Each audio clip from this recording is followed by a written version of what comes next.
नमस्कार, मैं हूं आपके साथ निधि सिंह। करते हैं बड़ी खबरों की ओर।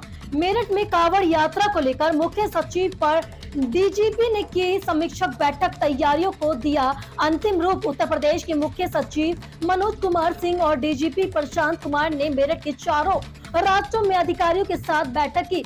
22 जुलाई से शुरू हो रही है कांवड़ यात्रा की तैयारियों को लेकर बात की गई। समीक्षक बैठक करने के बाद डीजीपी प्रशांत कुमार ने प्रेस कॉन्फ्रेंस में बताया कि उत्तर प्रदेश और उत्तराखंड पुलिस प्रशासन कई दिनों से कांवड़ यात्रा की तैयारी में लगा हुआ है और आपको पता चले डीजी की ऊंचाई और आवाज के नियमित रूप से रखने के लिए स्थानीय जिला प्रशासन के अधिकारियों को सख्त निर्देश दिए गए हैं। विद्युत विभाग की लाइन कांवड़ मार्ग पर शिविर, आपको पता चले शिविर में सुरक्षा के इंतजाम, साफ सफाई के निर्देश दिए गए। सुरक्षा के मद्देनजर कांवड़ मार्ग पर सीसीटीवी कैमरे लगाए गए हैं और ड्रोन से भी निगरानी होगी कि इसके अलावा हेलीकॉप्टर से श्रद्धालुओं के ऊपर पुष्प वर्षा के साथ साथ सुरक्षा की दृष्टि से निगरानी होगी और कंट्रोल रूम बनाए गए हैं, जिससे उत्तराखंड से यूपी के प्रवेश करने वाले कांवड़ियों की जानकारी मिलती रहे, ताकि पहले से उनकी सुरक्षा से संबंधित पुलिस प्रशासन इंतजाम कर सके। इसके अलावा यातायात व्यवस्था को देखते हुए रूट डाइवर्जन की जानकारी पहले से ही प्रचार प्रसार करने की बात कही है, ताकि लोगों को यातायात करने में परेशानी का सामना ना करना पड़े।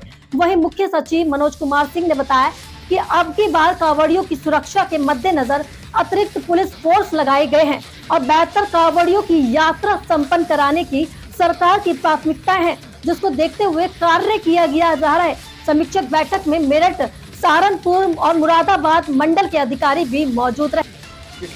ये जो वो हर एक वर्ष की भांति ये कार्रवाई होगी, ये कोई नई चीज़ें नहीं है। यहाँ आप लोग प्रत्येक वर्ष आप इस चीज़ों को देख चुके हैं। और जहाँ तक डीजे की हाइट के बारे में है, वो भी सभी आयोजकों अन्य प्रदेशों को बताया गया है कि डीजे की हाइट और वॉल्यूम इतना न हो जिससे कि कोई घटना या दुर्घटना हो। इसके लिए उनके उद्गम के स्थल से ही चीज़ों को रेगुलेट करने के बारे में यहाँ के अधिकारियों के द्वारा उन राज्यों को लिखा जाएगा और इसको इंश्योर कराएगा। सर, क्राउड मैनेजमेंट सबसे बड़ा टास्क रहता है, सबसे बड़ा टास्क क्राउड मैनेजमेंट रहता है।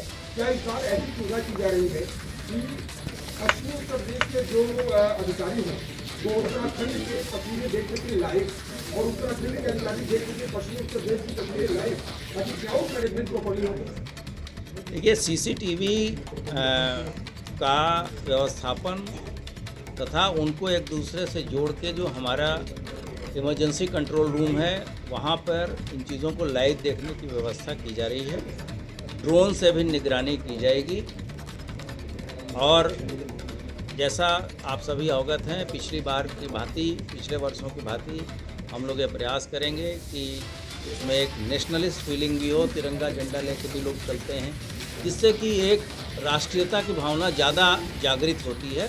बशर्ते कि छोटी मोटी बातों पे जो लोग लड़ाई करते हैं, तो अगर हम इन चीज़ों को इस दौरान इन्फ्यूज़ करेंगे, उनको लगाएंगे, तो चीज़ें सकुशल संपन्न होगी। इसके निर्देश अग्रवाल जो भारतीय जनता पार्टी के मंत्री भी हैं, मुजफ्फरनगर में कल उन्होंने एक बयान दिया है, उसमें ये कहा है कि कांवड़ यात्रा के दौरान जो मुस्लिम होटल संचालक हैं वो हिंदू नाम पर हिंदू के नाम पर, और जब सच्चाई पता चलती है तो वहाँ झगड़ा होता है। स्थानीय स्तर पर इन सभी चीज़ों को ध्यान दिया जाएगा। ये प्रशासन के, स्थानीय प्रशासन के संज्ञान में है और इन चीज़ों पर भी मीटिंग में विस्तृत चर्चा की गई है।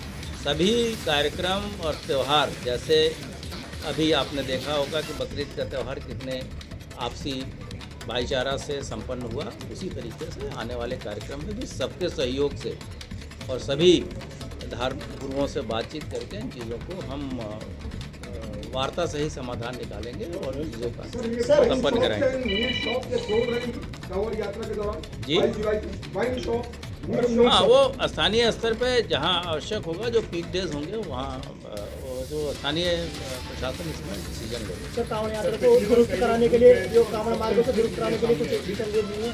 हाँ, वो मुख्य सचिव महोदय ने सभी जो जितने भी रोड्स हैं उनके प्रॉपर मेंटेनेंस के लिए और वहाँ सभी तरह की सुविधाएं देने के निर्देश दिए हैं, जिससे कि सारा ये यात्रा सकुशल संपन्न। सीएस साहब, आप बताइए जो कांवड़ यात्रा में भाग लेने के लिए करोड़ों की संख्या में श्रद्धालु आएंगे।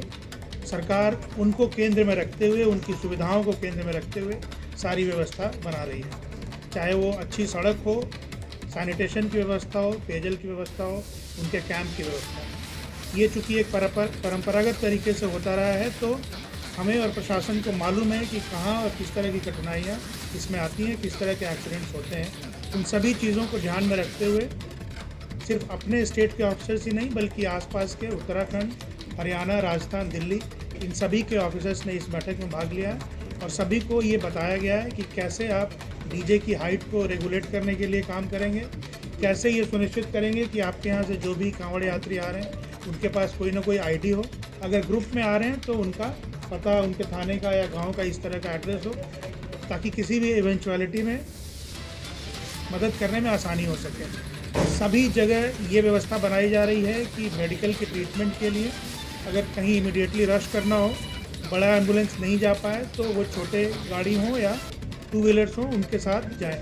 एंटीवेनम या इस तरह की जितनी भी दवाइयों की ज़रूरत पड़ती है वो पर्याप्त मात्रा में सभी जगह पहुंचाए जा रहे हैं। आप देखेंगे कि ये आयोजन बहुत ही सफल होगा और ये सभी स्टेट के और सभी डिपार्टमेंट के लोग मिलकर इसको बखूबी अंजाम देंगे और ये बहुत अच्छी तरह श्रद्धालुओं को ये एक अच्छा अनुभव के रूप में उनको मिलेगा। पिछली बार करंट की वजह से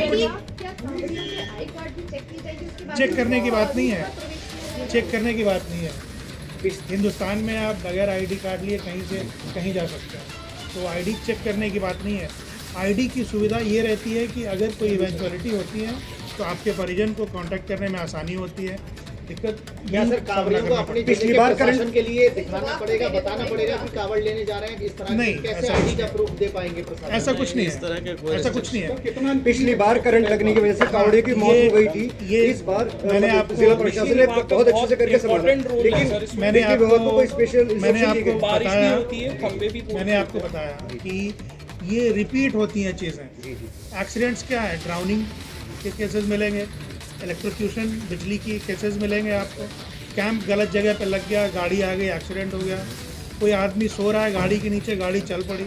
ये चीज़ें पिछले कुछ सालों में आप देख सकते हैं कि वो रेकर करती हैं। तो ये बताया गया है सभी डिपार्टमेंट के ऑफिसर्स को कि आप पूरे कांवड़ के रूट पे इस नज़रिए से एक बार दौरा करिए, अगर नहीं किया है तो, और इन चीज़ों को आइडेंटिफाई करिए और उसको रेक्टिफाई करिए ताकि इस तरह के हादसे रिपीट नहीं हो। सबसे important point Roorkee is the most important point. Roorkee